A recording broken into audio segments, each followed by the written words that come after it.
ஒரு அரசன், அவனுக்கு வாரிசு இல்ல, தனக்கு பிறகு நாட்டை ஆளுகிற இளவரசன் யாரு முடிவெடுக்கணும்.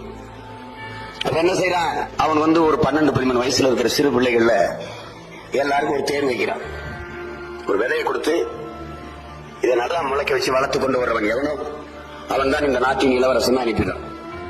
சிறப்பா எந்த செடி வளர்ந்திருக்கோ அந்த செடிக்கு சொந்தக்காரனை இளவரசனா தேர்வு செய்யணுங்கிறத அறிவிப்பு.